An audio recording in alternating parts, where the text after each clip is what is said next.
Good afternoon, all. Is the screen what I have shared is visible to you all? Can someone confirm?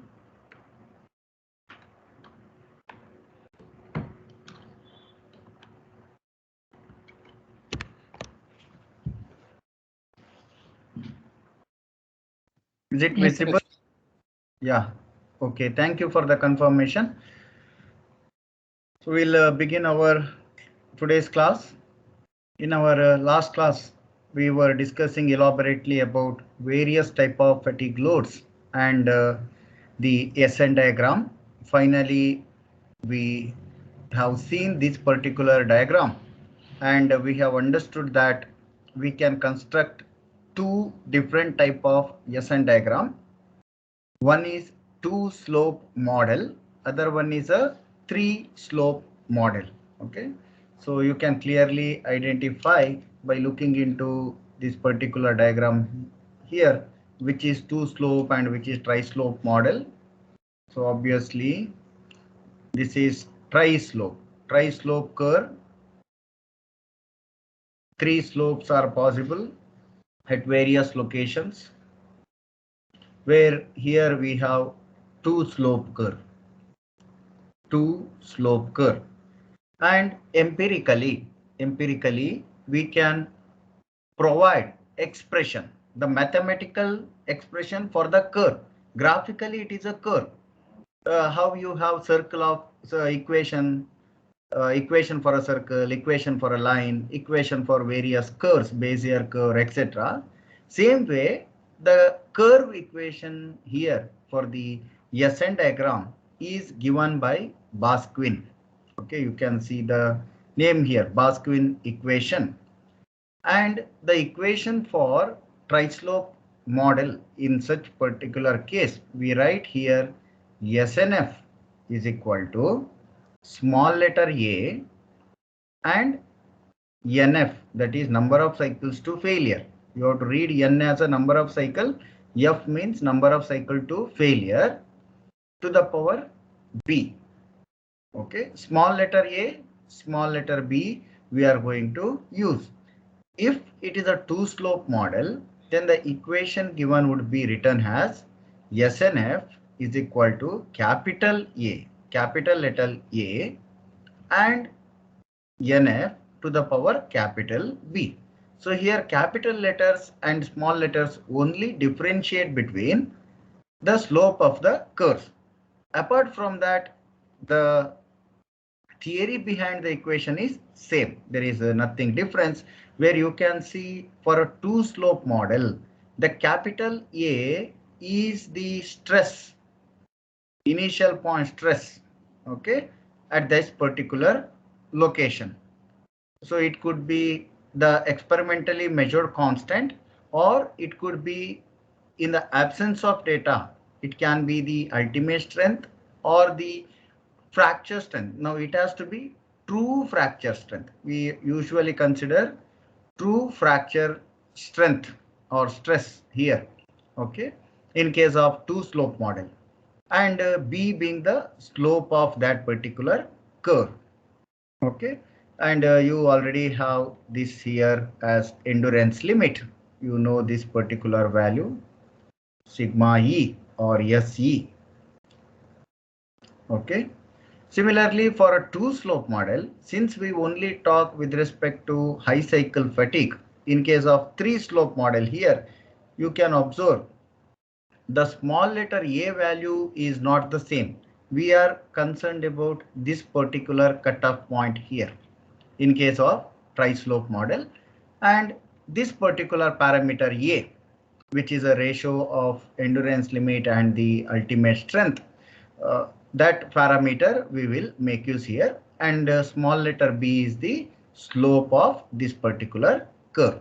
Okay, in most of our discussions we will make use of tri-slope model, because tri-slope model clearly distinguish the low cycle fatigue region, that is less than 10 to the power 3, low cycle fatigue region, and the high cycle fatigue zone. Clear distinction is observable in tri-slope model, as well as this is more practical. In case of two slope model, you can see there is a linear slope, which is not true in the low cycle fatigue region. Less than 10 to the power 3, the material behave in different fashion than greater than 10 to the power 3 number of cycles type of magnitude. So that is the reason we have two different type of formation of equation, and most often we prefer tri-slope model as it is most practical compared to the two slope model. However, both models are there in practice. People use that. In R.I. Stephen book, if you see, he is moreover using both models, tri-slope and this two slope model. Even he gives another format also, 10 to the power C, NF power B. This type of model is also observed in case of R.I. Stephen's book. It is nothing but a tri-slope model, just rearranged in 10 to the power in a different fashion. That is it. Okay, you can find about this. Since we are not using these equations, let us not worry about two slope model and the new form of equation right now. Let us only focus much towards the tri-slope model. Okay, if you know tri-slope model, using same method you have to adopt for two slope model solving also. There is not much difference. So this is what we discussed in the last class. And in the absence of data, if constant A and B are not given, then we can determine that by using this particular method, okay, where B is given by -1/3 log of 0.9 S ultimate. Now this 0.9 S ultimate is what? It is nothing but this S 10 to the power 3. If I have 10 to the power 3, this particular point, S 10 to the power 3 in a tri-slope model in the absence of data for a steel material. That much information you have to tell.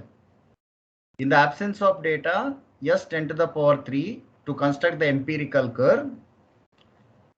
For steel material, it is 0.9 SU. I have shown you various values for different materials in the last class. Okay, where S 10 to the power 6 we assume as 0.5 of that of ultimate strength. This is for a three slope model. So those parameters are written here. Actually, instead of SC, we can write 0.5 S ultimate. Okay, so this is for a steel material. Suppose S 10 to the power is given in the problem, and SC prime is also given, or S endurance limit without prime is given. Without prime means practical, with the prime means theoretical. You have to consider certain modification factors before you take the endurance limit. So in that case, this equation we can write -1/3 log of directly given S 10 to the power 3 divided by SC prime or SC depending on the requirement. Okay, other data also we have to follow. That we'll see what other data we have to consider. Some I have discussed already in the previous class. Okay, so if data is given, if data available, you have to use that only. Okay, if data available, don't go for considering 0.5 S ultimate. Directly use given data. Sometimes we provide both data, sometimes we do not provide both data, any one will provide. In the absence of data, you can go for the empirical values to calculate this particular parameter. And once you have that other parameter, you can easily calculate what is the A. Okay, so this is the relationship we can plan to consider the constant A and B. Now this is for a steel material. It is 0.9 SU and 0.5 S ultimate. If it is aluminum material, then some variation is there. So considering that, the equation has been changed to 1 by 5.7. It is not 1 by 3. It is considered to be 5.7. And then the equation has been formed. This is for highly ductile material like aluminium and copper. So no need to by heart these, all these equations are there in the formula book, which I have shared already with you. You can make use of that book and you can see the formula there. In the exam, we will provide the data handbook. If it is offline exam, we will provide the data handbook during the exam. If it is online exam, anyways, you have the data handbook with you, you can make use of that. Okay, so this is about the basics on SN diagram, stress life diagram and corresponding empirical models. This is what we have discussed. And one important thing we have come across is that whatever the SN diagram we have constructed,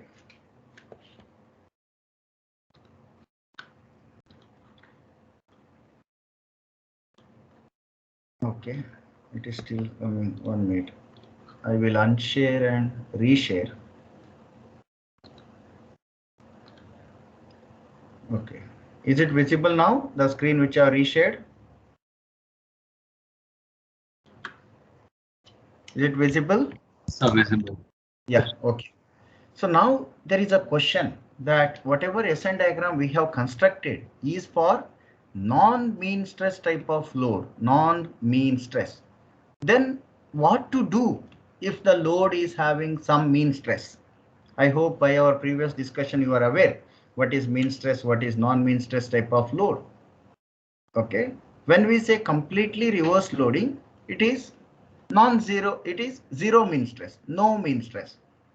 For any other type of load where the stress ratio R is not -1, that means sigma max by sigma minimum, that ratio is not -1, then the load is not completely reversed. That means there exists some mean stress and some alternating stress. For that, the SN diagram what we have talked about cannot be used. Then how we can analyze such type of loading? Okay, so here you can observe various type of load pattern. The last figure here, you can see that it is a completely reversed loading. Sigma max, what you have,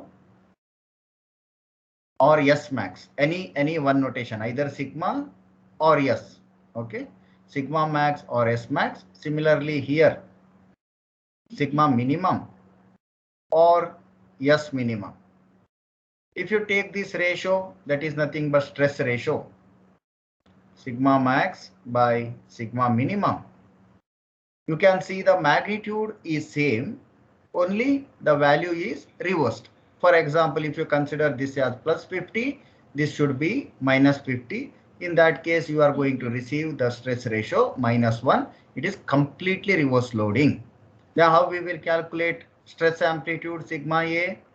Sigma max minus sigma minimum by 2. This is stress amplitude equation, and mean stress equation, sigma max plus sigma minimum by 2, average, the mean stress equation. Now since we have assumed this is plus 50 and sigma minimum is plus or minus 50, you can see they get cancelled. You will get mean stress to be 0. That is what is sigma mean is 0, completely reversed loading. You only have the corresponding alternating loading, minus of minus 50 here by 2, you will get 50 unit of, let us say if it is MPa, we can write MPa, 50 units of alternating stress. But in other cases where mean stress is not 0, now here you can observe sigma minimum is 0, sigma max is some value, some positive value. Maybe you can consider maybe 80, let us say 80 MPa. Sigma max is 80 MPa. So sigma minimum to sigma maximum. Now if you take the stress ratio, you have 80 by 0. So your stress ratio is infinity here. Okay. Similarly, you can calculate sigma A and sigma M, and you are going to find that sigma M is not 0. It is some value.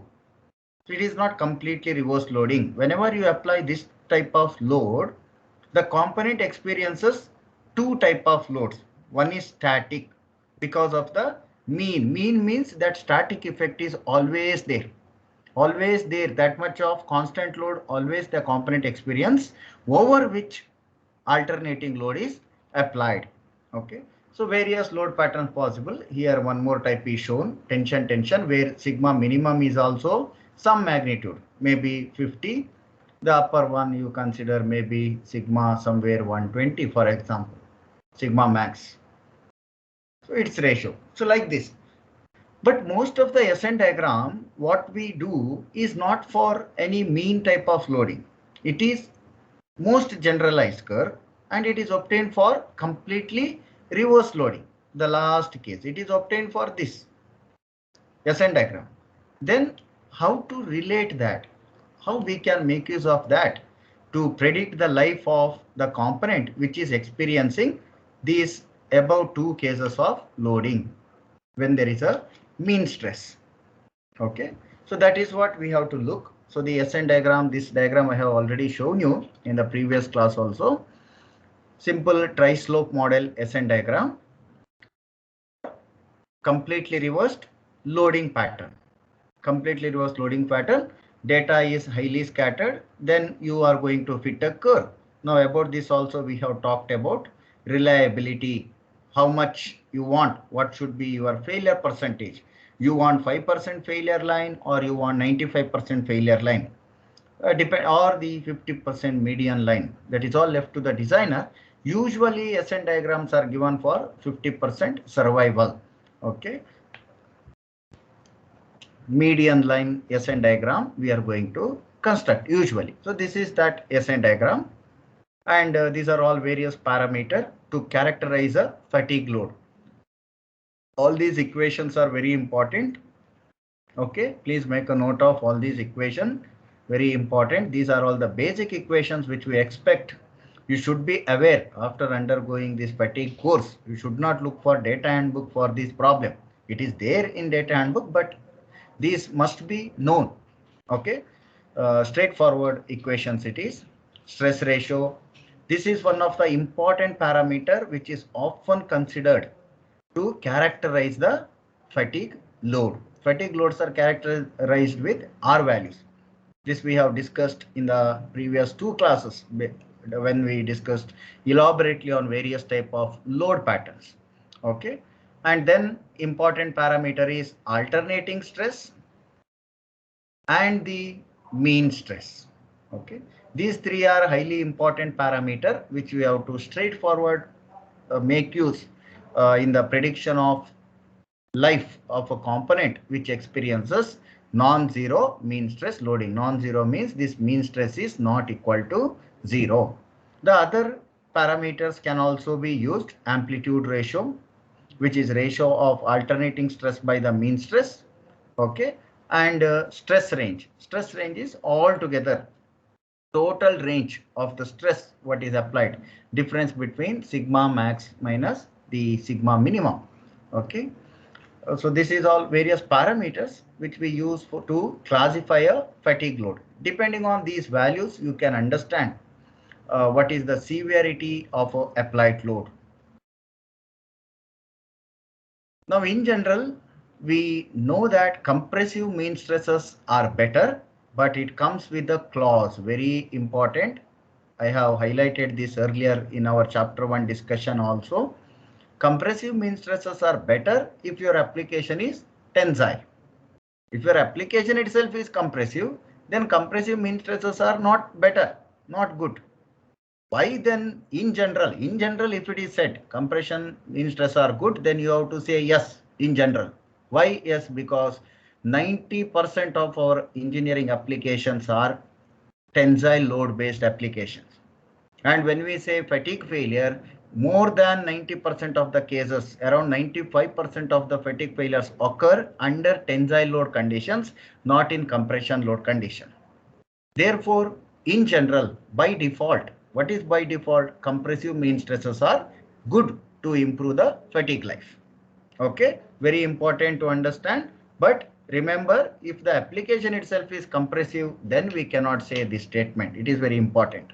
Okay, so many books when you read or many articles when you read, people might say straightforward, compressive mean stresses are good. That is in this particular context, assuming most of the applications are tensile. If objective question comes, you have to say yes without any further description. But if some additional statement is given, you have to analyze that and then choose the right answer. Don't simply pick compressive mean stresses are good always. Okay, depending on the clause, you have to understand. So tensile mean stress, the opposite. If there are tensile stresses already there in the component because of some operation, some previous operation, maybe machining, maybe heat treatment, certain things you have done because you have to fabricate the component. Those fabrication processes might induce some residual stresses in the component, and if those residual stresses are tensile in nature, then it is not good because you are using that for a tensile load application. Already there are tensile stresses. When you start loading, it will get added up to the existing tensile stress. Okay, so that is the reason we say tensile mean stresses are not good. Not good. It degrades the fatigue life. Okay, but if your application is compressive, then having tensile loads are good. It is not bad. It is good in that case because you are starting to compress. First, it has to overcome existing tensile stresses, and then the compressive stress will develop in the component. Okay. However, most of the applications do not fail in compression. They are most of the metals have very good compression strength compared to the tensile strength and other parameter. Therefore, that is in general, these statements are straightforward right. Okay, generally these are right. Okay, now actual testing on the part is usually done when it is absolutely necessary, because we have seen how difficult it is to construct a SN diagram for a material sample as per ASTM standard. Highly polished material, it is very difficult. You need to test more than 100, 150, 200 samples to get the SN diagram. Now, if you think that you have fabricated a product and that product you want to test it for fatigue, then is it possible? Is it a feasible option? You have to fabricate 100 to 200 products and you have to test it to check actually at what load, what is the corresponding life that component gives. It is not a viable option in that case. We may test maybe 5 to 10 samples just to validate the empirical relation results or simulation results, whichever you have. Okay, so therefore these empirical relation understanding, how to correlate the applied mean stress load to the existing standard completely reversed SN diagram, this understanding is very important. You have done this in your MD1 chapter 2 when you did fatigue related some calculation. You have used Soderberg, Goodman, etc. criteria. It is for that only. We will see now how those construction of those models is done. Okay, in our discussion, there you might have straightforward use the equation from the data handbook. You may not have thought how it is constructed, what is the failure envelope under which that theories have been built. We will look into that. Okay, so importantly, make a note that when there is non-mean stress type of load is there, that means sigma A and sigma M are not equal to 0. This type of loading is there. Then what is the effect? The mean stress causes static stress in the component. The alternating stress causes fatigue stress in the component. Fatigue, alternating stress in the component. So only this alternating stress, if you get, that you can compare with the SN diagram. SN diagram which you have when we say R value -1 SN diagram. This is S and X abscissa is N life. Okay. When R value is -1 means you only have sigma A. You do not have sigma M. Sigma M is 0 here for this case. So only yes, sigma A when you apply, you get this particular life diagram.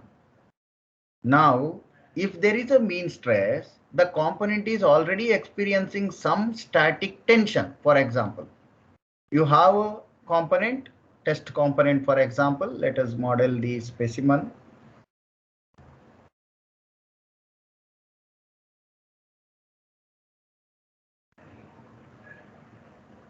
Model the specimen. You have pulled it to some load initially, over which now you are applying the alternating load. That is the idea. Okay.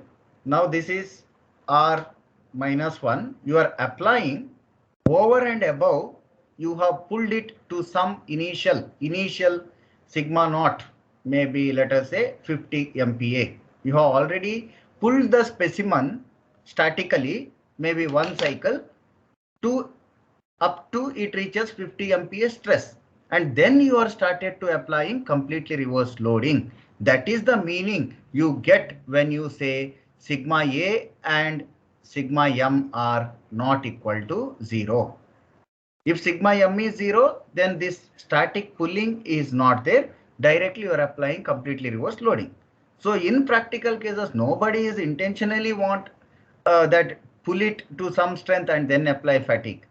If it is a nut and bolt joint, then yes, because nut and bolt are tightens and they have some tensile pre-stress. This you might be aware. In case of machine design, you have made the design of nut, design of bolts and related joints. So there is some tension already in the bolted joint, and over that, even if you apply completely reverse loading, then it is a case of some mean stress. But when we talk about only fluctuating stresses, only fatigue load you have applied, but that applied fatigue load causes the mean. For example, repeated load, 0 to some maximum, 0 to some maximum, like this. Okay, load. This is time and stress plot. Applied load, magnitude. Or you are applying some load. This is 0 line, some load, which is causing now some sigma M and some sigma A. You know the mathematical relation, sigma M and sigma A, sigma max, and in terms of sigma max and sigma minimum, I have shown you earlier also. Let me see, here we have the equation, sigma A and sigma M. Okay. So you are applying this type of loading, then it creates some amount of static, some amount of cyclic stress in the component. That is the idea. Experimentally, if you want to realize, then it is the diagram what I have shown you with the specimen. It is like you are assuming you have pulled it to some MPa tension, and over which you are applying completely reverse loading. But in reality, you need not do that purposefully. If whenever you apply a load which is having non-zero mean stress, that means some mean stress it is having, such type of load pattern, when you apply, the effect is same. So these type of load causes this type of effect, what I have shown with the diagram. Okay. The effect of mean stress is as that caused by the static stress. Important note it is to construct the failure envelope, and alternating stress causes the fatigue type of failure. Okay. Now, as per the statement, as we stated, compressive mean stress is better. Then what happens? You see the middle curve here is the SN diagram. This is the SN diagram. You can see the x-axis cycles to failure. Y-axis is the alternating stress. So SN diagram is drawn for zero mean stress. Zero mean stress, R value -1 type of SN diagram. Now, if the component had some compression already because of the pre-fabrication process, some compressive stress you have induced, maybe by short pinning, deep rolling, or certain heat treatment. you have induced the compressive residual stresses in the component, and then you apply the cyclic stress, completely reverse cyclic stress. The component will have higher life. Component will give you greater life for the defined magnitude, or for to obtain a defined life you can apply even more load than that you apply for a without mean stress case. Okay, without mean stress case. If there is a tensile loading, then already there is tensile mean stress. In that case, the life is significantly different. You can observe that here. To obtain the same life, let us say this is 10 to the power 3 line.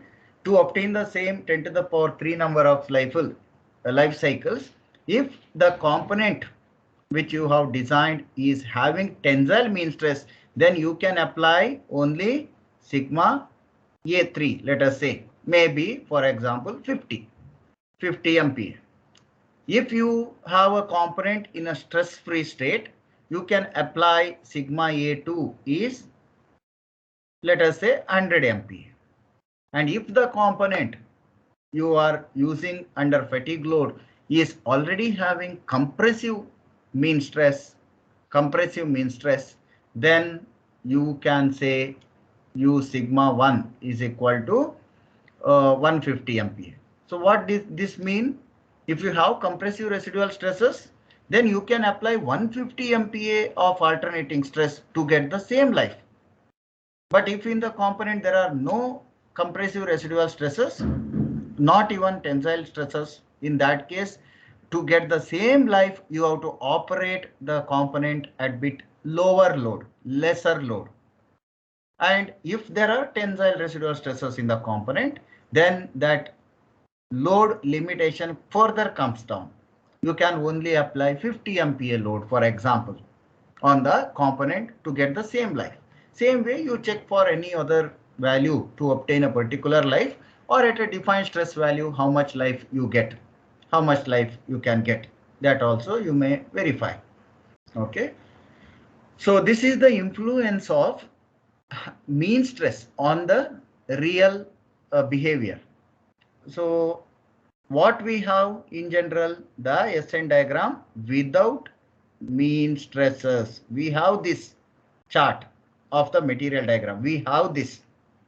So now we have to understand how much we have to shift this diagram downward or upward, depending on the corresponding stresses which are there in the component. Okay. So from the above discussion, as I have marked various values here, varying sigma. If there is a tensile mean stress, only tensile mean stress, or only compression, either way, any one we will consider. In this case, in this diagram, only tensile load is considered. Let us say, for example, this is the curve with some mean value of 25 MPa. Second curve is with some mean value 50 MPa. Third curve is some mean value, maybe 60 MPa. 60 MPa. There is a curve here. This is sigma m 0, or for obtained for a stress value -1. So what this diagram means, as the tensile mean stress in the component increases, you have to reduce the sigma a to obtain the same life. If you want to obtain, for example, here, let us say this is 10 to the power 4 cycles. If you want to obtain 10 to the power 4 cycles of life with the mean stress of 60 MPa in the component, develop 60 MPa in the component, you can apply sigma a of this lower magnitude, sigma a3. If you want to obtain the same 10 to the power 4 cycle with the component which is having little bit reduced mean load, then you can increase the alternating stress component value. Sigma A1, A2 we can apply. Up to here we can apply to obtain the same life. Similarly, if further you have reduced the mean stress, you can increase your alternating value, alternating stress value. In other way, we can say that if the mean stress magnitude is increasing in the component, then alternating load should be low. You have to keep the fluctuating load magnitude low to give you the same life. Okay. Therefore, if you have compressive mean stress, then you can further go with the higher alternating loads to give you the same life. Okay. So for the analysis purpose, fatigue analysis purpose, if there is combined mean and alternating type of load is there, then how we can analyze? How we can analyze? Similar to static failure theories, how you have static various failure theories. You have on-Mises theory, Tresca theory, distortion energy theories, strain theories, principal energy theories. Oh, what you are going to state there? What is the statement there? You have LHS is equal to RHS. What is LHS? What is RHS? Please recall your MD1 knowledge. Okay. You have one side your failure criteria, limiting criteria. If you are designing for yield strength, designing for yield as your failure criteria, you say the stresses developed. So here you say design stress or working stress should not, or let me say that working stress rather than design, because design stress is maybe maximum is yield. You may consider in that fashion. Maybe I'll write working stress. Even after factor of safety. After factor of safety. Okay. We say working stress. Working stress should be less than the yield. This is your failure criteria. Comparing is the working stress. Now, what should be the working stress that you have to decide as an engineer? You can consider only axial. If other axis stresses are significant, then consider sigma y, sigma z. If shear stresses are considered, then you consider that also, tau x, tau y, and tau z. If you want to take cumulative, you consider the on-Mises stress, sigma on-Mises, or you want to consider principal stresses, sigma 1, sigma 2, sigma 3, these you want to consider. Whichever the nature of stress you want to calculate, you are telling that the component is going to fail if it exceeds the yield strength. If it is brittle material, you may take it to ultimate strength. More conservative design you want, you may take elastic strength as your limitation. So this is your failure envelope. Failure envelope. You are telling if the particular stress, what is the stress that you have to tell? Axial or multiple, multidirectional, bending, torsion, what is the type of stress?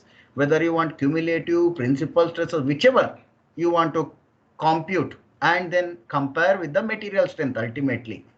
So what is that material strength? You are comparing with your defined parameter, defined stress in the component.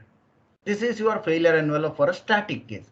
So same way you have to develop a failure envelope in the case of fatigue also, along with the static, along with the alternating. Both.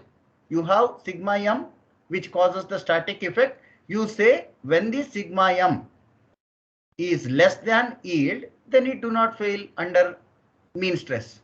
Under mean stress, it will not fail until the mean stress is less than sigma y or ultimate or fracture strength, whichever failure criteria you want to take. In another side, alternating load is there, sigma a. Here failure criteria is it should be less than endurance limit, sigma e. It should be less than endurance limit to avoid the failure. Okay, so these are the parameters which you have to consider and then develop the failure boundary, failure envelope, and the parameters. Let us look into that. So similar to static failure envelope, as I already explained. So these details I have already told. Okay. So the failure envelope here we will construct now comparing sigma A and sigma m. Okay, sigma A and sigma m, that is alternating stress amplitude and the mean stress amplitude, where alternating stress amplitude is connected to the endurance limit. Static stress or mean effect is connected to the ultimate strength or the yield, or if you want to take failure fracture stress, it is left to the designer. If it is highly ductile material, you can go to yield. Assuming fatigue failures are brittle in nature, therefore you can take ultimate. You want to be little bit more risk taking person, you can go to fracture stress. Anyone we can take, not necessarily ultimate. In general, it is ultimate here. And then plot this particular graph, sigma A and sigma m. This is known as constant life diagram. Constant life diagrams. Okay, earlier we talked about SN diagram, stress life diagram. Now we are talking about constant life diagram. To give you one particular constant life, what combination of sigma A and sigma m you can have over the component? Let us say you want to get 10 to the power 4 number of cycles of life. Then what combination of sigma m and sigma A you can have? When sigma m varies, you know sigma A has to come down. If sigma A varies, sigma m has to come down to give you the same life. That is what we have seen here in the previous slide. In all these cases here also. To get you the same life, if you want to get 10 to the power 4 life for the component you are designing, and your component is now experiencing some amount of mean of the 60 MPa magnitude, then you can only apply alternating stress of sigma A 3 types, maybe let us say 20 MPa. Then if your component is having the mean stress bit reduced than the first case, then you may have here 40 MPa of alternating component.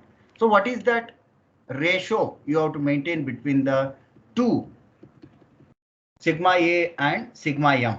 This plot is known as constant life diagram. To obtain a particular life, what variation you can plan?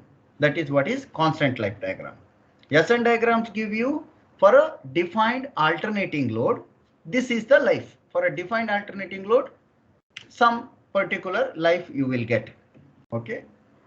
So based on our failure criteria, this Y abscissa, you take the alternating stress or fatigue stress in the Y direction.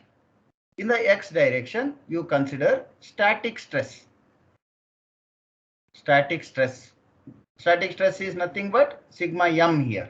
Effect of mean stress is static in nature. Effect of alternating stress is cyclic in nature. Now you tell, when you want to say, whenever you are applying sigma A number of sigma A alternating load, the component is going to fail if the stress is greater than or equal to sigma E, which is nothing but your endurance limit. So mark sigma E point. Under static, if your failure criteria is ultimate, then mark the ultimate point here on this x-axis. If your yield point is your failure criteria, then mark yield point as your failure criteria. Yield. If fracture stress is your failure criteria, then mark fracture stress as the failure criteria.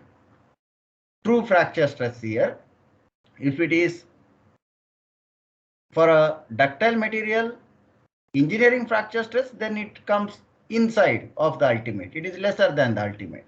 Then considering ultimate only is the final option. Okay. Now go and connect this particular point. Endurance limit is the failure under fatigue load, cyclic load. Other any one criteria is the failure if only static is there. So just connect that. If I connect yield to the endurance, This particular curve or this consideration is given by Soderberg. Therefore, this is the Soderberg line. Soderberg equation, what you have used in your MD1 is nothing but a failure envelope which connects endurance limit and the yield value. What does it mean? What does it mean? If you have the mean stress equal to yield, then you cannot even apply one cycle also of sigma A. Sigma A, you have to keep it as 0. You are here at the bottom. Okay, bottommost. If the mean stress only in the component is yield value, then there is nothing to apply alternating, because already component will start then yielding after this. This is the maximum. Any little extra load you apply, component will yield. Okay. Then if you are taking some lesser magnitude of mean stress, for example, mean stress sigma m, I will write 0.8 times of yield. If this much, then you just extend this above. Now you have an option of applying sigma A of some percentage, some value than earlier sigma A. You can apply now alternating stress of particular magnitude along with a static load of 0.8 times of yield. So as you reduce your static stress in the component, you can increase your alternating stress. Up to what range? Up to a range when you are going to get the endurance limit value.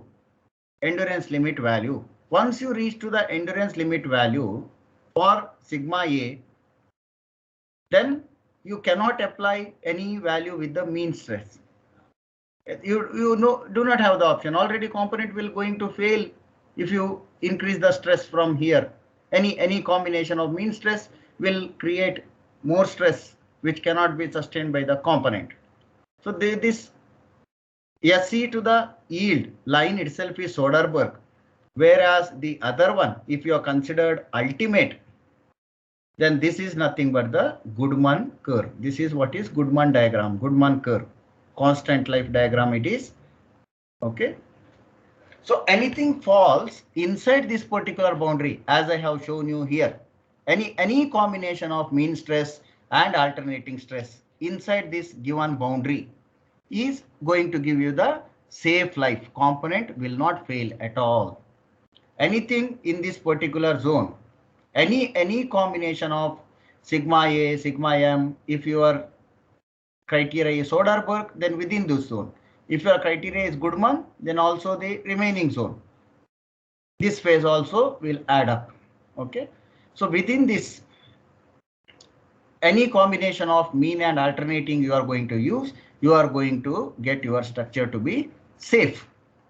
But any other combination or the other combination of mean and alternating you use above, which falls above this category. For example, here somewhere here you have now some mean, and you have some alternating stress. This particular combination, for this particular mean value may be 0.6 of yield you have considered.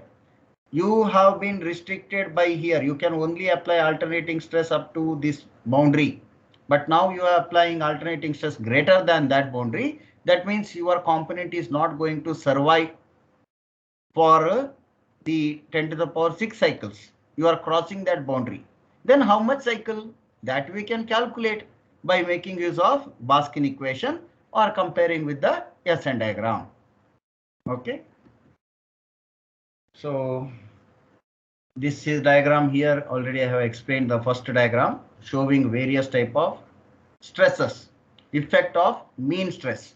So this dotted line here is for the various mean stress. Here mean stress is 0. Sigma mean is 0. The above line is mean with some compression. The bottom lines are mean with tension, and magnitude is increasing in this particular direction. For a defined life, to obtain a defined life of 10 to the power 6 with 400-degree mean, you can 400 MPa mean, you can apply this sigma A. Okay, with 200 you can apply this particular value of sigma A.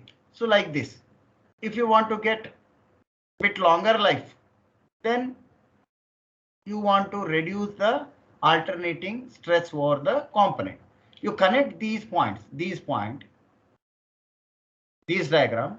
This is what is your constant life diagram. This itself is the constant life diagram. Now how you connect, that is left to you. That defines the characteristic equation of the curve, equation of this curve. Previous slide I have shown you straight line connection between this particular point and to this particular point. Okay, straight line connection. It has got its own equation. That is what one I said Soderberg, other one is Goodman. If you have other path to follow, there are other equations such constant life diagrams, and you can see here several of that you may be aware. Up to 4 I have given the color blue. I think this much you might have seen in your design data handbook.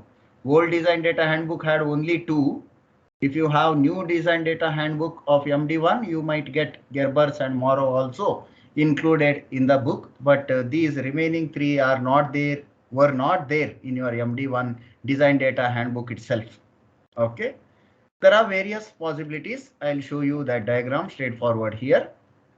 So all these persons formed this diagram and developed the equation for this line. So Soderberg equation is now what? Simply it is sigma A in this particular line, or SA, if I want to say with the S notation.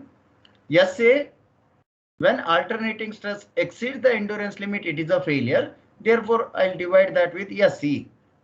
When this ratio is equal to 1 or less than or equal to 1, the component is safe. Applied alternating stress should not exceed endurance limit for the component to be safe. If I consider yield here, then mean stress, SM should not exceed the yield, less than or equal to 1, this ratio, then component is safe.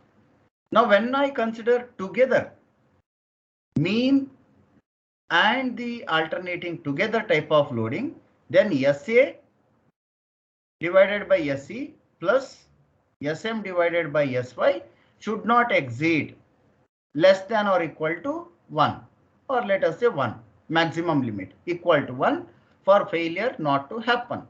If it goes beyond 1, then failure will occur.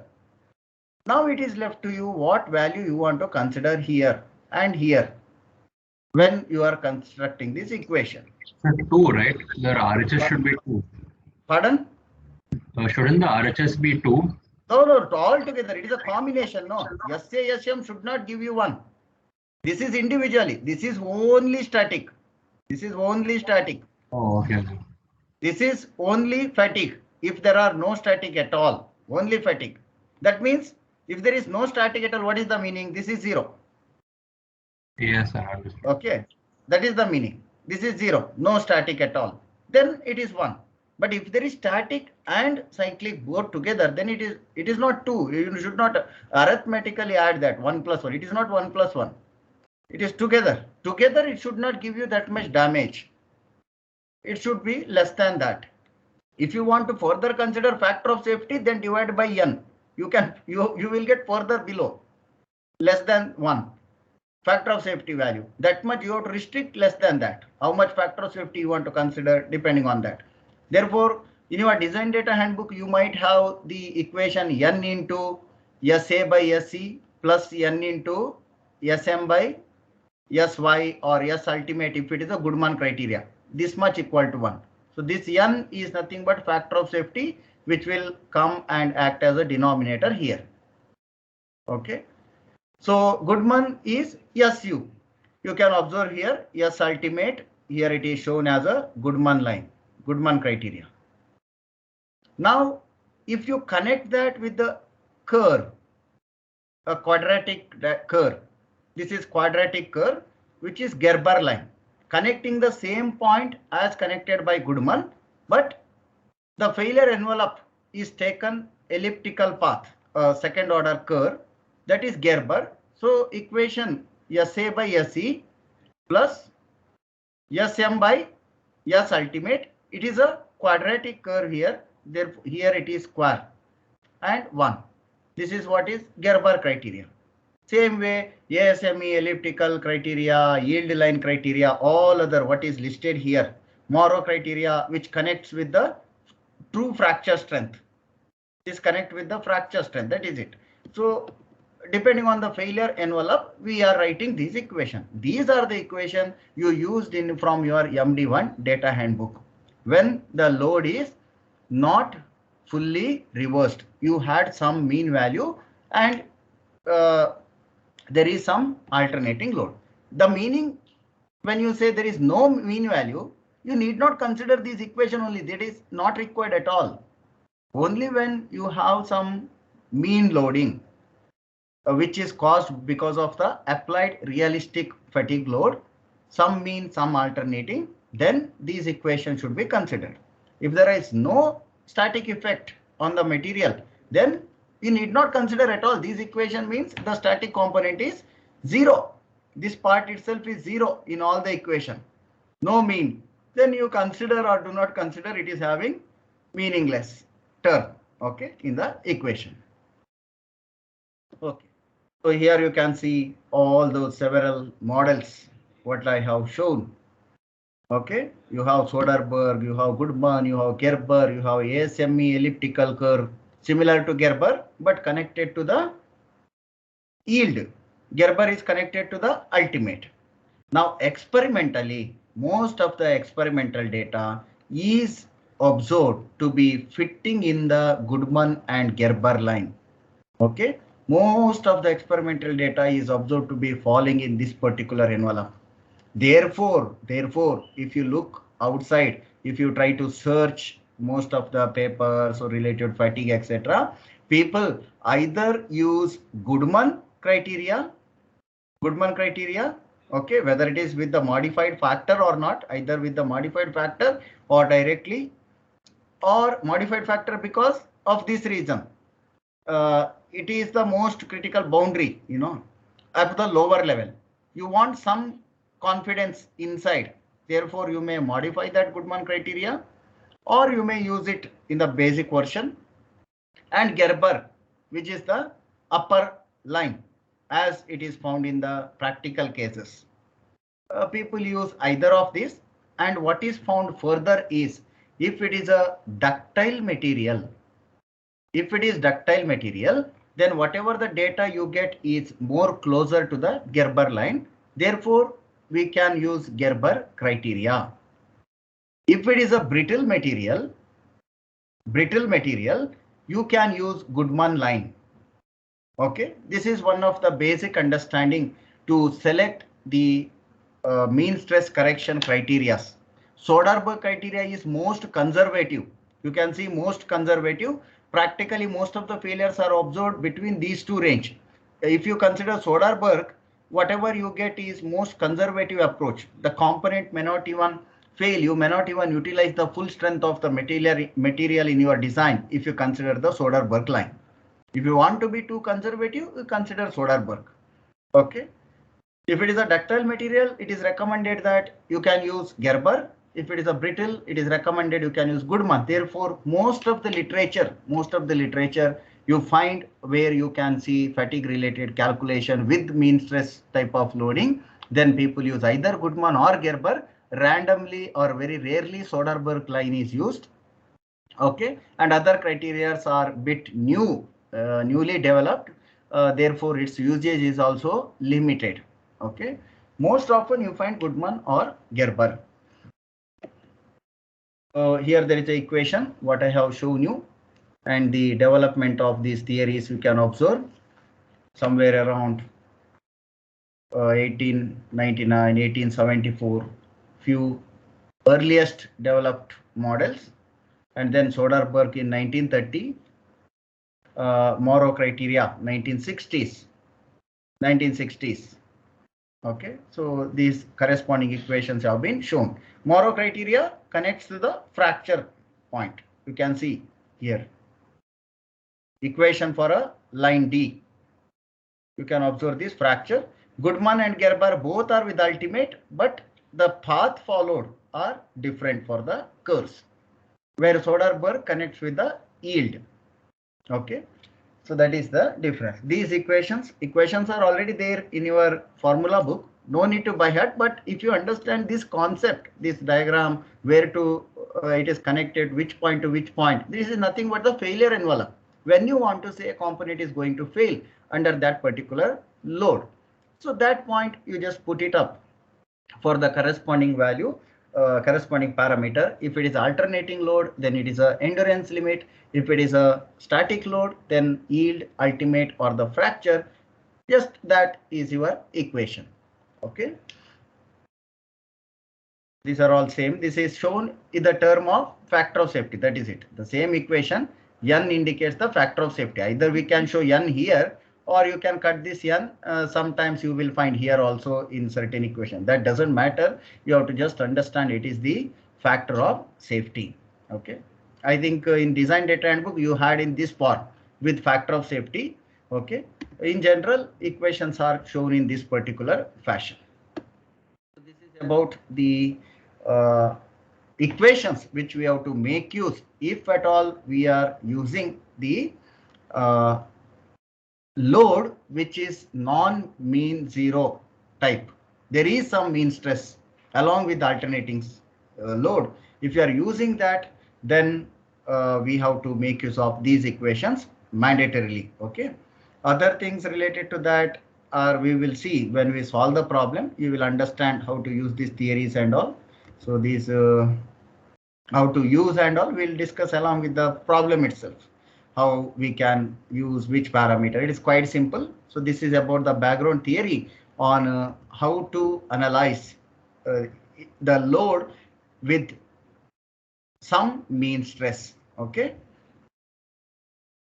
Then next we look into various modifying factor which you have to consider. Okay, which affects the fatigue life, and afterwards we will go to the problems. Probably in the next class we will start with the numericals. So let us look into endurance limit modifying factors. Earlier I have shown you that we write prime whenever we write dash SC prime. This means it is the for the laboratory condition. Laboratory condition. The values what is obtained laboratory condition. Now in practical you cannot have this laboratory condition always. Okay, so you have a SN diagram.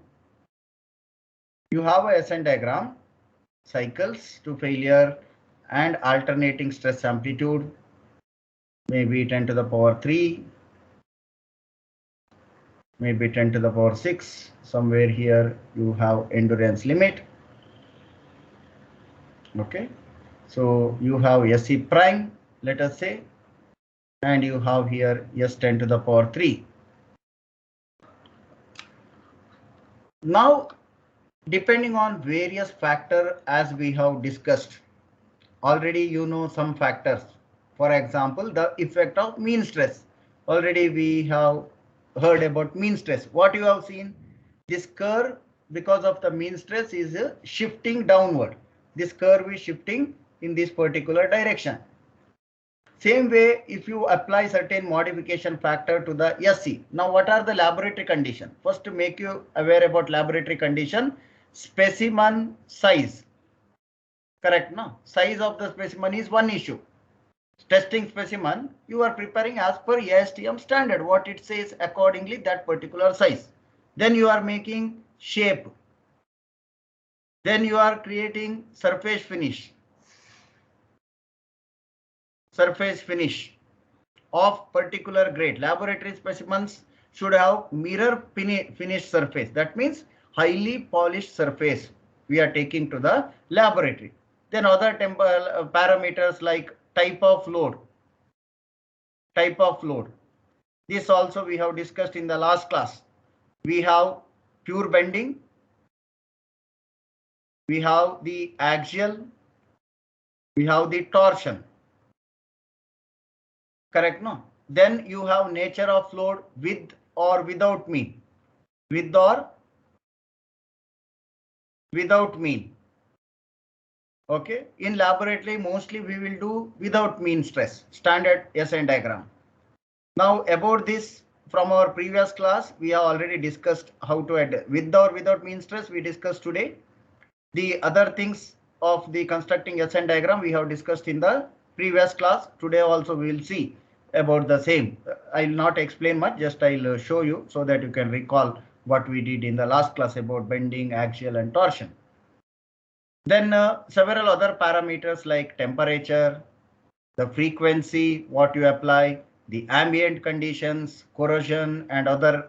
So several miscellaneous factors, as well as this SN diagram, what you have, whether it is how much median life you have constructed, what is the survival percentage, what is the reliability, you are planning, how much survival percentage diagram it is. So that also matters. If it is a 95% survival, we have to take this up. If it is 5% survival, we have to take this point down. Okay, so these are all several factors. So first, from the laboratory means these are all the conditions you have to keep as standard as stated in the ASTM standard if you are following, or international standard, whichever standard you are following to do the testing, you are keeping all those parameters as defined. And with that, whatever the endurance limit you are getting or the SN diagram you are getting altogether, that has to be modified. To apply for the real practical scenario. Because in your practical scenario, you do not have control over the specimen size. The component size is demanded by the application.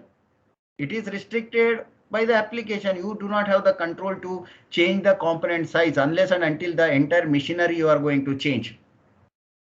You do not have the control to tell what should be the surface finish.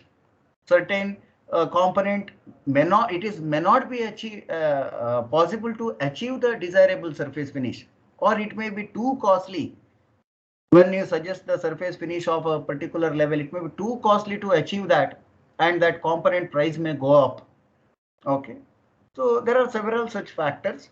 Therefore, we take standard diagram and then apply certain modification factor to suit for the practical scenario. So let us look into that. So these are all factors I already stated now: size, type of loading, surface fit, all those things. So these are all affect the endurance limit or the fatigue behavior of the specimen. If the surface has got scratches, tool mark, all that act as what? Stress concentration. Or let us say you have change in geometry, which is unavoidable for a designer. Change in geometry will happen in a component. Simple shaft, if you take, there is a keyway to be cut to mount the pulley or something. Okay, or little bit flattened surface to tighten the grub screw. If you have grub screw type of tightening, something you have to plan. Uniform shape is very difficult to obtain. Simplest possible component is shaft. All other component are variable geometry. So that act as your stress concentration point. Okay, so it is not possible to always achieve all those laboratory condition. Everywhere fillet, smoothened surface, the same uniform size. All these are having adverse effect on the defined or obtained SC from the laboratory. So some other things, surface treatment. If plating is done over the component, then it is not known to be beneficial. If it is surface treatment like short pinning, deep rolling, super finishing, that can improve the surface finish and that can impart better fatigue life. Okay. So if it is certain manufacturing processes which can induce compressive residual stresses, you can see this, are beneficial. Compressive residual stresses are beneficial. Tension is detrimental. So you go and have such a manufacturing process for your component which can induce the compressive residual stress, provided the application of the component is in tensile behavior, tensile mode, then only. And most of it is true, always it is, most often it is tensile. Therefore, in general, people say this statement. You can choose that, okay, to improve the fatigue life. So surface treatment do affect the fatigue performance of the component, okay, and residual stresses are not permanent. This is also important. You might have induced the residual stress during your manufacturing process, but when you apply cyclic load, they will gradually diminish. This is very important to know. So residual stresses will not stay there throughout in the component, and they will gradually decay. So there is one more point actually, stability. Stability. How much stable are the induced residual stresses? It is one of the question to answer when you are telling that we are increasing the residual stresses by creating compressive residual, we are increasing the fatigue life by creating compressive residual stress in the component. Then important question to be addressed is, what is the magnitude? How much magnitude stresses you are able to develop, and are they stable? What is the depth you can achieve from the surface for these compressive residual stresses? Usually surface treatment cannot give you the depth penetration greater than 1 mm. Greater than 1 mm. Okay, you have a cylindrical rod, you have a cylindrical specimen, maybe shaft, then only a case depth of 1 mm. This case depth of 1 mm only you can usually affect by surface treatment. So how much depth in that 1 mm it is penetrated? Are they stable under the applied load? These are all the some questions to be addressed in fully saying that it is always beneficial. To what extent it is beneficial, that relies on several factors, and these residual stresses whatever induced are get relaxed with respect to temperature, overload cycles, under cyclic loads, so all that. Okay. And also we know that if there is a temperature increase, materials will flow easily. They become more and more ductile. If temperature decreases, they become more and more brittle in nature. This is a well-known fact. From your material science, you are aware this concept. Okay, diffusion will increase with the temperature. Creep failure may come in at the temperature at least 0.5 times of that of melting temperature. Above that, creep may come in for turbine blades, especially turbine blades, jet inside the jet engine components. There are several places high temperature will develop. Now, when we say high temperature, do not think that component itself is operated, kept in high temperature region. Temperature may develop during service because of the friction between the two mating parts. Okay, even the vehicle tires which run over the road, because of constant friction, they get heated up. To increase the life of component nowadays, people are filling nitrogen gas instead of air, which keeps the tires a bit cool when it runs.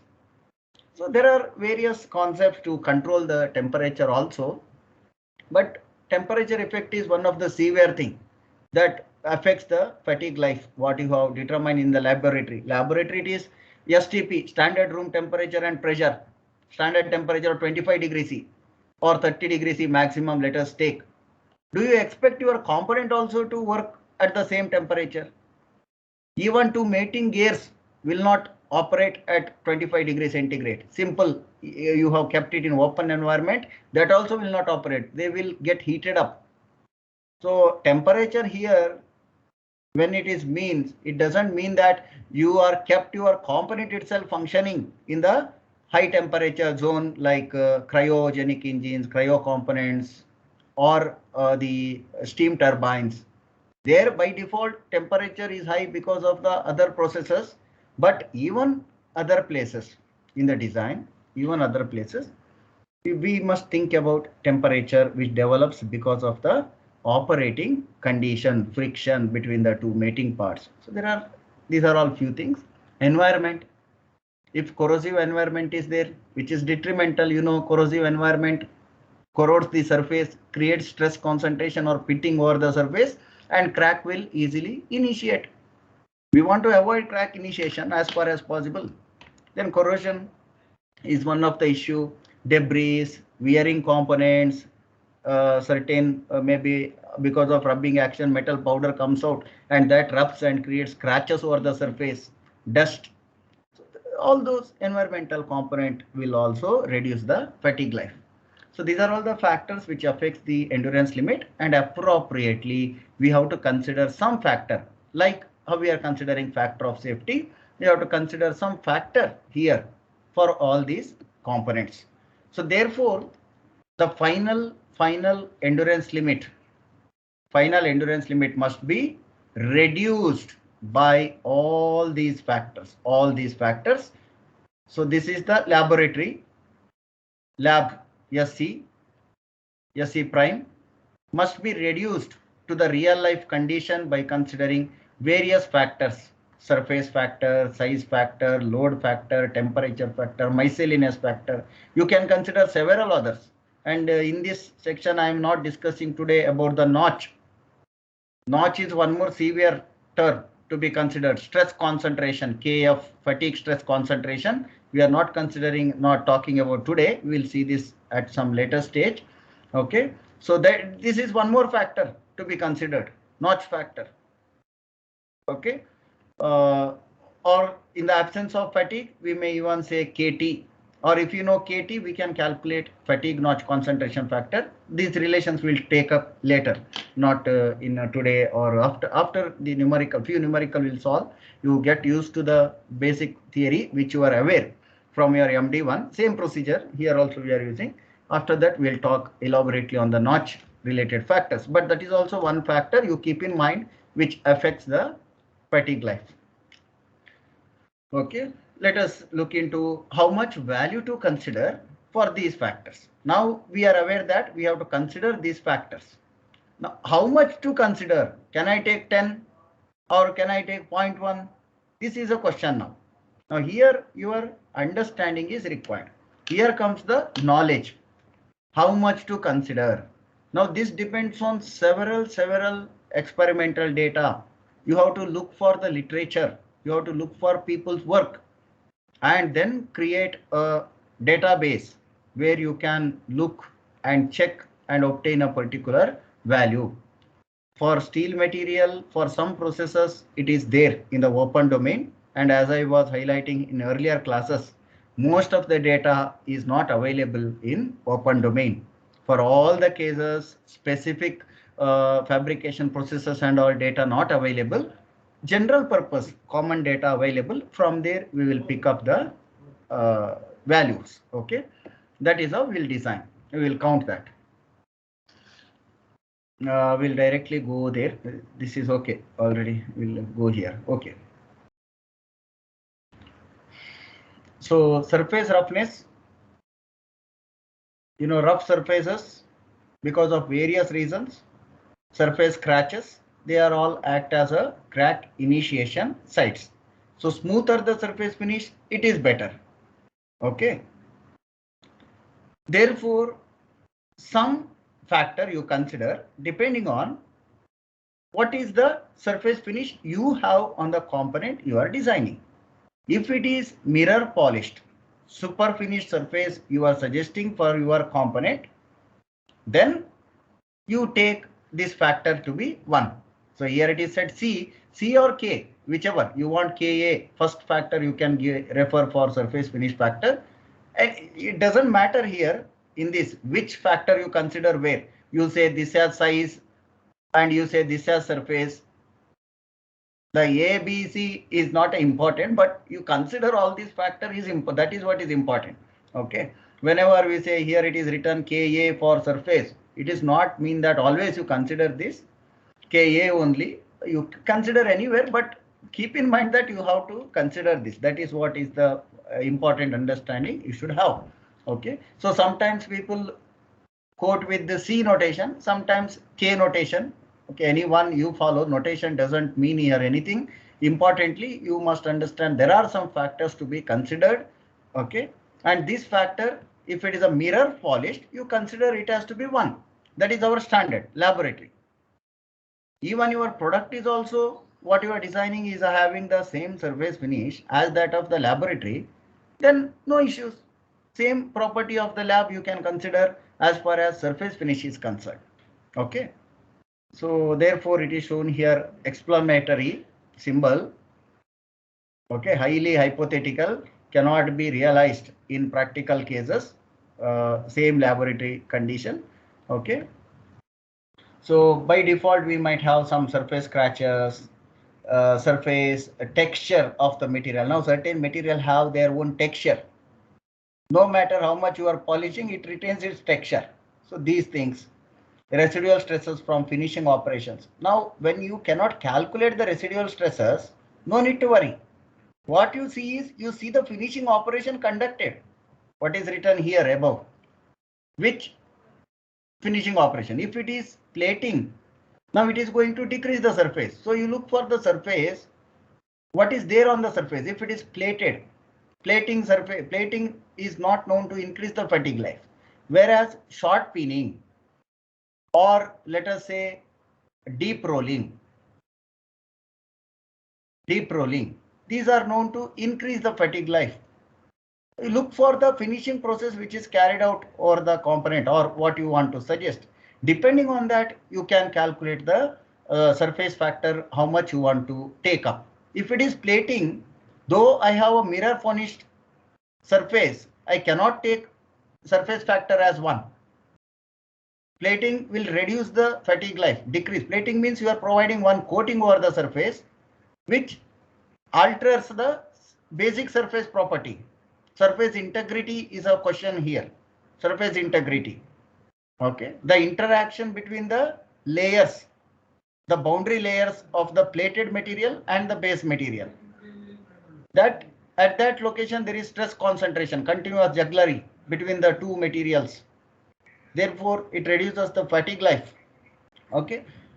Then we cannot consider 1. If it is plated, you know that the finishing you have done for the surface is something like plating. You take it maybe 0.75, 0.8, like this you can select. Now this decision should be based on some previous people's work or your own experimentally. You have to do trial and error and you have to understand how much to take. There are data tables, data charts. By looking into there, you can consider some values, but it is for certain specific materials only, mostly for the steel. If your material is also different, then you have to try first this by your own and then you have to consider. Now that is the difficulty today. If data is there, then it is fine. If no data, what to do? You cannot take the same factor you are taking for steel and same value to the aluminium. In the absence of data, you may assume that is different. But how far the solution is then reliable, that is questionable. Okay, fine. So here you can see, whenever we say highly polished, you take the value of this particular factor as 1. Highly polished, or we say mirror polished. This is one way to say what is the surface finish. How you obtain that surface finish is question. You can check for that and you can decide whether sticking to 1 is okay or not. If you have a ground, you have grinded the surface, you have that finish, maybe you can take here Ka surface factor as 0.9. Okay. Then if it is a machined element or cold drawn, forged to some extent, not forged in the sense here, drawing process. Through the die, you have to draw the material. Cold drawn, rolling, or several other manufacturing process.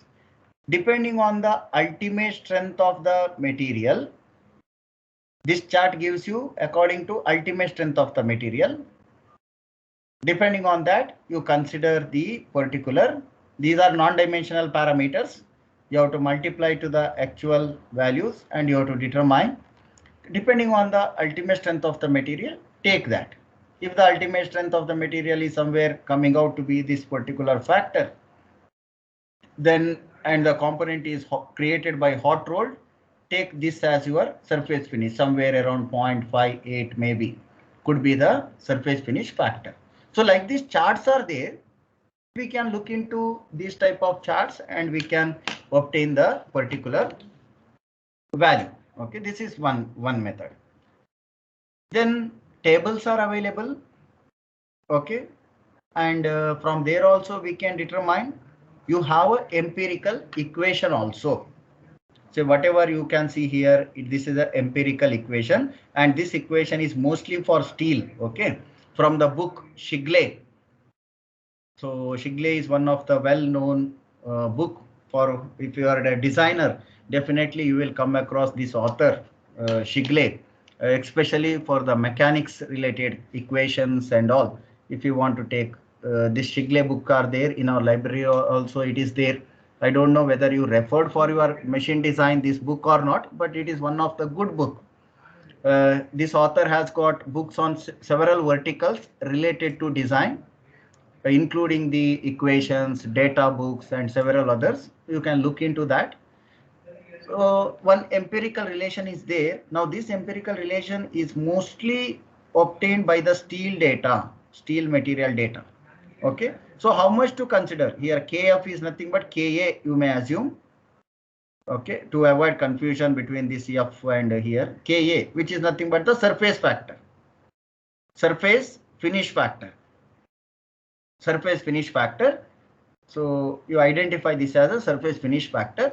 If the ultimate strength is known, then we can consider corresponding factors and we can determine the surface finish. That is also possible. So whatever is shown here, A or B, are nothing but E and F. So for this table, it is E and F. For one more table, the same thing is shown as A and B. Do not get confused with this A and B with the Baskin equation A and B. That is different. This is different. Okay. Notation, people will write A, B, C, X, Y, Z every place. But what is the meaning, in what context it is written, that you must understand. Here it is given in terms of the strength parameter to obtain the surface roughness factor. This empirical relation is available. From this also people can determine. So this is a so wide domain subject that there are n number of methodologies are there. You can use any one. You can use any one to achieve at your to get your solution. So in exam, you will not get the same answer. It depending on what is your understanding, which process you are using, what path you are selecting with respect to that, as you have seen in your MD1. Depending on your material selection, depending on the criteria you have selected, every person get different answer. So here matching answer may not be the issue. Okay, that is not possible in these generalized subjects. Okay, fine. Similarly, other way, one more way to look around to the surface finish. Now earlier it is in here, it is stated with respect to the process what you adapt, to take up the surface finish. Now you know each process how much surface roughness it can give you. If it is grinding, maybe 100 micron meter you can achieve. Okay, depending on that, how much surface finish you can get. So if you know that the value of the surface roughness, RA value or RZ value, that means average or highest peak and trough values. So here you can see in terms of microns, surface finish in microns. If surface finish is given you in the question paper, look for the corresponding value surface finish and the material ultimate strength, obtain the corresponding factor. If the surface finish is of around 1 micron meter is stated, ultimate strength may be, here it is said in terms of PSI, MPa or PSI you can convert. Let us say for example 150 PSI. We can take the surface factor as 1 here. Okay, surface factor to be 1. So from this chart you can obtain the surface finish factor. Then coming to size factor, next factor KB, you can take this as C size or KB, one more factor which you want to take. Laboratory specimen size is 8 mm. R.R. Murray's test laboratory specimen size in terms of mm is 8 mm approximately. So if you have the component cross section circular cross section and diameter is less than 8 mm, you can see less than or equal to 8 mm, consider size factor to be 1. Okay. Now if the diameter is greater than 8 mm and it is lying between 8 to 250 mm, in terms of mm I am talking, there is one more relation here in terms of inch. Do not confuse with the units. Okay. Either in inch or in mm. Use the corresponding equation. So this is the equation you have to use if it is in mm. Check the dimension 8 to 250 mm, in between it is there. Circular cross section. If it is a circular cross section, then only you have the term d, diameter. You can use this particular expression to obtain the size factor. As we know, greater the size, more number of flaw. Therefore, size factor you have to consider much severe. As you reduce your size, the flaws are less in the component. You can say strength of a string and strength of a bar. Well discussed parameters. Okay. So smaller the size, the severity of size factor is less. Higher the size, severity of size factor is greater. Okay. So if the size lies between 8 mm to 250, you make use of this empirical equation and determine what is the surface factor. Then for any diameter greater than this, you consider 0.6 to be the surface factor. 0.6. Okay. So make a note of this important statement. For non-ferrous material, the given equation is questionable. We do not have the data. Very difficult to frame this particular empirical relation. That much statistical data was not available earlier. Nowadays it is there, but people are yet to obtain such empirical equations. Now, you might find in modern day data handbook anywhere you can find, but first of all, you will not get fatigue data handbook itself. Whatever data handbook we have given, that is we have compiled here in-house. Okay. Very difficult to get data handbook for fatigue. Okay. So that is one of the thing. Then if it is a non-cylindrical part, now here you can see with respect to diameter we have given. Non-cylindrical part, you have a square section, you have some other section. Then what you have to do? You calculate the area of the given component. For example, you have a square section of BB. You can calculate area. Calculate calculate total area, and from there take 95% of that area, equate it to D, identify the D, equivalent diameter. Now you have the diameter, then use the corresponding equation. Okay, you can take this back to the corresponding equation, equivalent diameter. This is possible, or you have one more equation here, HB, height and breadth of the given cross section. If it is a rectangular cross section, by using this also we may make use of D equivalent, and this D equivalent we will take back and obtain the size factor.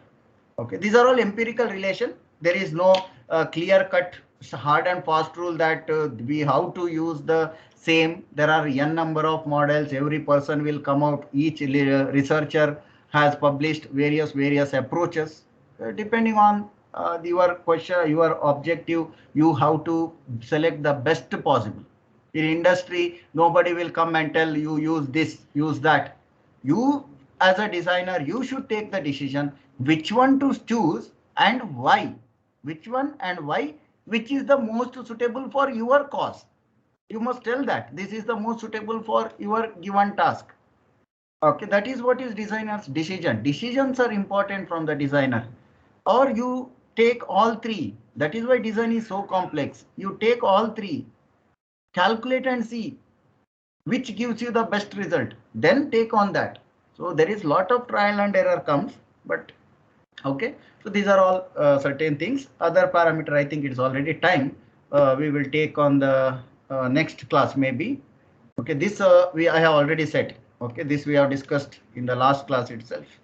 Anyways, we'll see in the next time all these parameters. Not much actually, just 3-4. We'll see in next class. No problem. Anybody is having any doubt, any queries? Next class, please keep ready your calculator and book so that you can understand the problem, how to solve the problem. Okay, please keep ready a book and a pen along with the calculator. Data handbook anyways I have shared in the team. You can download that, you can keep it open in your laptop. You can look there and you can use the corresponding equations. This is all about today's class. If anybody is not having any queries, we'll end our today's session. Any queries? Okay, I hope there are no questions today. If you get any, you can come back and contact me later. Thank you all for joining for today's session. Have a nice day.